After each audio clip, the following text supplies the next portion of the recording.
ಕರ್ನಾಟಕ ರಾಜ್ಯದಲ್ಲಿ ಕಾಂಗ್ರೆಸ್ ಸರ್ಕಾರ ಬಂದು 7 ತಿಂಗಳು ಕಳೆದಿದೆ.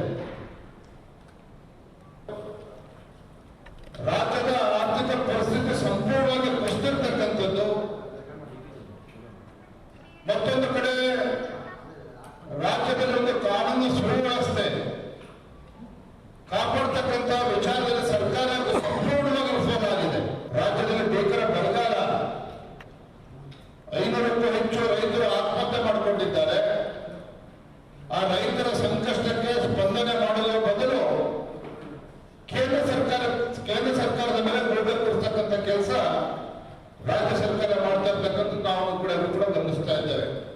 ವಿಶೇಷವಾಗಿ ಉತ್ತರ ಕರ್ನಾಟಕದಲ್ಲಿ ಬಡವರು ರೈತರು ರಸ್ತೆಗೆ ಬಂದಂತ ಸಂದರ್ಭದಲ್ಲಿ ಮನೆಗಳನ್ನ ಕಳೆದುಕೊಂಡು ಒಂದು ಕ್ಷಣ ಕಾಯಲಿಲ್ಲ, ಕೇಂದ್ರ ಸರ್ಕಾರಕ್ಕೆ ಒತ್ತಾಯ ಮಾಡ್ಕೊಂಡು ಕೊಡಲಿಲ್ಲ.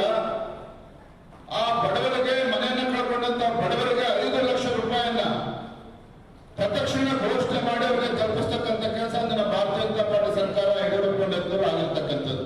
ಬೊಮ್ಮಾಜಿಯವರು ಮುಖ್ಯಮಂತ್ರಿ ಇದ್ದಾಗ NDRF ಮಾರ್ಗಸೂಚಿಗಿಂತಲೂ ಕೂಡ ದುಪ್ಪಟ್ಟು ಹಣ ಬಿಡುಗಡೆ ಮಾಡಿ ರೈತರ ಹಿತವನ್ನ ಕಾಪಾಡಿರ್ತಕ್ಕಂಥದ್ದು ಕೂಡ ರಾಜ್ಯದ ಜನರು ಮಾತನಾಡ್ತಾ ಇದ್ದಾರೆ.